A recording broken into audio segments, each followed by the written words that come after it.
I was tired. I was lethargic all the time. I didn't have any energy, but I just did not feel well. Not necessarily something particular hurt in particular. I just did not feel well. It's the Self Care for Success show. Meet your certified life and book coach, Joanne Dean. Kim, thank you so much for being here today. I'm excited for our audience to get to meet you. And so today's guest, y'all, is Kim Martin-Raymond. She is the host of the How Now podcast. She is a spiritual life coach. She is also an author and a minister. Can you please help me welcome her to the show? I'm so glad to be here, Joanne. Thank you so much for having me. It is truly a pleasure to be here. Thank you, thank you, thank you again. Let's start off with, how are you? I am doing well. I am doing well. And that's something that I wasn't always able to say, but I am doing well. I'm feeling good. I am blessed and highly favored. So I am just, I'm in a good space. It's a good feeling to finally be in that space of wellness. Talk a little bit about, who is Kim Martin? Okay, who is Kim Martin-Raymond? Yeah, that's a wonderful question. And what I think I can say at this juncture or at this stage in my life, I am clay. If that makes sense, I am clay. It does. Say that because I am in this space of being molded. I am in this space of transformation personified, if that's a term. I am in transition. I am transforming into who it is that God has prepared me to be. And so I am clay at this point. I'm being molded. And I think that, as you know, when you think about a potter and you think about being molded, you start out molding and he's moving me and creating me into what it is, this vessel that he's creating me to be. Then sometimes, not that his hand gets a little delayed, but something happens with that clay and I go back down a little bit, and then he's taking his time again to mold me again. So that's where I am right now, and trying to, do my best to, create or be this person that God has called me to be. I love that, Kim. Can you talk a little bit about what has inspired your journey? Oh my. Okay. Well, when I think about my journey, there are three significant events that happened in my life, and they have been a part of that molding of the quote unquote clay that I was talking about. And the first happened back in October of 2009, October 11th of 2009 to be exact, and that was the passing of my youngest daughter. I have two daughters. Christine is my oldest daughter, and she just celebrated a 35th birthday a couple of days ago. And my youngest daughter was 16 at the time that she passed. Her name was Kathleen. She had a brain aneurysm and passed in her sleep shortly before her 17th birthday. So she was a rising senior in high school, and she passed. And that was a turning point in my life because at that time I was going through my third divorce. I was empty nesting. My oldest daughter had just finished college and was moving back to New York, where I'm from originally. And she was going back to be with my parents and to help them with my ailing grandmothers. I had two grandmothers at the time who were failing in health, and my daughter went to be with my family. And so when my daughter passed away, it was the first time in my life that I was living alone. It was just me. And I mean, I left home after I had my oldest daughter. I got married then, and then I moved to Atlanta back in 1997. And so, it was the first time that I was living by myself. And it was the first time that I realized that I was defined by the roles that I played in everyone else's life. I was wife, I was mother, and now here it was, I was by myself. and having to deal with the loss of my daughter.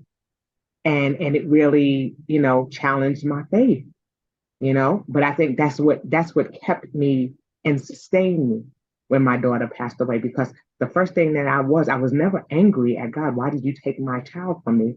I was blessed that she was here, that she touched lives in the short amount of time that she was here, and that I had an opportunity to get to know her and to be her mom. It was a blessing, when we have our children, and our children are given back to, we give our children back to God, you know, and we have them christened and we do things like that. We give our children back to God. And so when he sees fit to take them, he takes them. And so I don't believe that he makes mistakes. And that's what's to say. Now it's like, God didn't make a mistake. This was supposed to be. It doesn't mean that it didn't hurt. It doesn't mean that I didn't experience the feelings that come along with losing a child. I miss my baby every day, but I also understand that he doesn't make mistakes, that she was here for a season, and what is supposed to happen as a result of that. Because I didn't just lose my daughter. My oldest daughter lost her only sibling. My parents lost one of two of their grandchildren. My sister lost a niece, and so I needed to live for my daughter and for my family members that were still here. And so that was a realization that I came to. So that was a pivotal point, in my life, because at that point it was like, I had a friend who asked me, she said, well, Kim, now you're single and you're an empty nester, and we're sorry that you lost your daughter, but what are you going to do now? What are some things that you like to do? And I couldn't answer that question because I didn't know what I liked, because like I said, I was so defined by the roles that I played. I'd lost myself. And so that began the journey of redefining you. And that's where I started my company and started coaching to talk about how we can find ourselves again. How do we define who we are and where we're wanting to go? And so that was a critical point, in my life. And the second one came in February 25th of 2018. And that's when I was ordained as a minister. And, I gave my life to the Lord and wanting to serve in ministry and being challenged by what that meant. What does that mean to challenge your faith? Why do you believe what you believe? And that was a pivotal time in my life. Why, I was never asked why. I was a Baptist because my grandma was a Baptist and my grandma's grandma was a Baptist. And, we just go to church because Nana said, go to church, Right. But that was another pivotal time. And then it came more recently, where I lost 64 pounds in the last year and a half. And it's the first time in my adult life that I've been under 200 pounds. And I went from a size 22 to a size 14. So I'm in this new body that I don't even recognize. And I make people laugh because I tell them, if it wasn't for the fact that I look exactly like my dad with hair, I would not recognize myself. I would walk by the mirror and like, who is that? And it was a mental as well as a physical adjustment, because in these days and times we're taught to love ourselves and love our bodies, and I fell in love with that full-figured me because that's all I knew. I had gotten I was over 300 pounds at one point, and then I was in the 250s for years and years and years. My stomach sat on my lap for 30 plus years, and so this is all I knew. And so now here it was that, I've lost this weight. I'm this new person. But I was taught, learn to love that full figured you, learn to love that. And I had a season of remorse. Like, I miss the big Kim. I miss my clothes.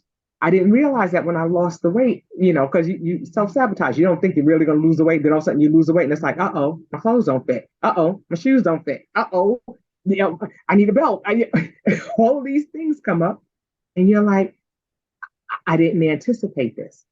Mm-hmm. And so I didn't anticipate feeling that remorse of losing that old me that I was taught to love, self-love, self-worth. And now here it is, I'm looking in the mirror and there's a person that I don't recognize. And now I've got to learn to love this new version of me. So I've had some those are those three pivotal points in my life where I was like, okay, what's happening? I didn't expect this. And now here it is. And what am I going to do with where I am? So that's kind of like I said, that's that whole clay thing coming in. There's been a lot of pivots and molding that have gone on in my life. Absolutely. So many life transitions. I have so many questions based on all you just shared. Well, let's start with that. How has releasing the weight changed your life? Yeah. Okay. Well, first of all, physically, I have spinal stenosis, so that's like where you have a pinched nerve in your back, and it causes like you get a tingling sensation down both of your legs. So it's not like sciatica, but it's kind of a pinched nerve where sometimes you get that tingling in your legs. You're not going to collapse or fall, but you almost feel like you will. And so losing the weight was significant in relieving some of that. But I actually had to have surgery. I had to have 8 pounds of skin surgically removed from my stomach because it was hanging. It was making a noise. When I walked, you could hear it flap. And I was like, what is that? And so they had to remove the skin. And so, a part of you is being removed. Like I said earlier, my stomach was sitting on my lap for 30 plus years. And now here it is, I'm looking down and I can see the tops of my legs and all of these things. So physically it was an adjustment there. And of course the clothes, your style, things like that change.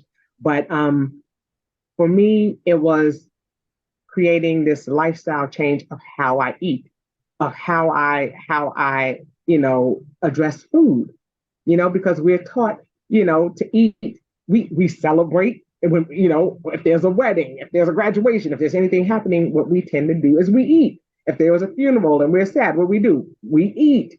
There aren't many instances where we don't eat. And so I had to change my relationship with food. And that's really been key. And educating myself about what it is that food does when we eat. What happens when we drink? What happens when we drink certain things? You know, how does it metabolize? How do those things work in your body? So for me, it began that journey of educating myself that it's not that you can't eat anything, it's how much of it that you eat. Like I said, I had a birthday last week, and so of course I wanted to have some ice cream. I don't know if anybody else knows about this cornbread ice cream that they had out there at Walmart. Y'all should try it. Oh my goodness, I don't even know if they have. I haven't been able to find it anyway. Bottom line is, I wanted to eat that ice cream, but what happens is because I was preparing for that, I made sure that I ate my egg whites in the morning and that I had my protein in the morning, that I was drinking my water. I drink almost a gallon of water a day. I drink my water. And so I knew that I was going to have that ice cream at the end of the day. It didn't mean that I couldn't have that ice cream, but that everything else that I ate during the rest of the day was food that benefited me and served me. And that's the thing. Sometimes what happens is we fall off. We say, okay, I'm going to have this little bit of ice cream, but then I'm going to have that coffee, and then I'm going to have that whipped cream, and then I'm going to have those M&Ms, and then I'm going to have, and we go off the rails instead of just crowding out. It's called crowding out. When you eat well the rest of the day, you can have that little bit, and it's not going to be so bad. I learned about water retention. I learned about retaining water, what causes us to retain water. So it's an education. It's more than just don't eat that, do this. It's more than just doing exercise. It's important to do strength training over cardio because as you're getting older, you need those muscles to strengthen. And a lot of it doesn't come from cardio, it comes from strength training. You'll hear a lot of people talking about that more. So it's not just one magic bullet that helps you to lose weight. It's a process, but it's an education, it's understanding. I travel a lot, it's planning your meals. I usually go online and look at the menu before I even get to the restaurant because sometimes if you're looking at the menu, you're tempted to get the things that you see. But if you already know what you want, I don't need a menu. I think I'm going to have X, Y, and Z. Please put the sauce on the side.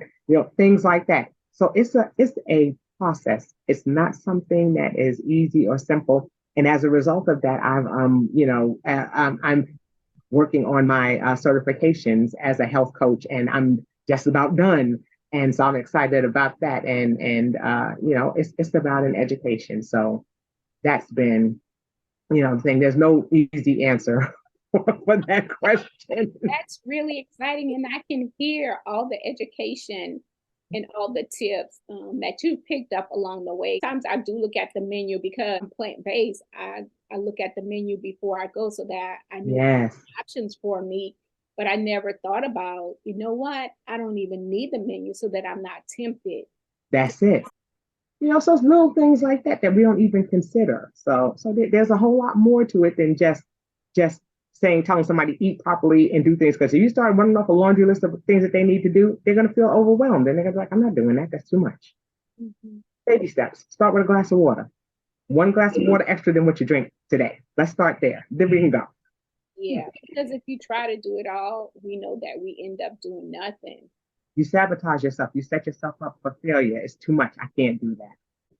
Absolutely. And so, talk a little bit about how your life changed. Earlier on, you said, the second thing was you became a minister. Talk a little bit about how growing up, knowing God as we do because of who our grandmother served and our great Yes. grandmother served, but when we come to know God and accept Him for ourselves. Yes. A little bit about how that journey has changed. Yeah.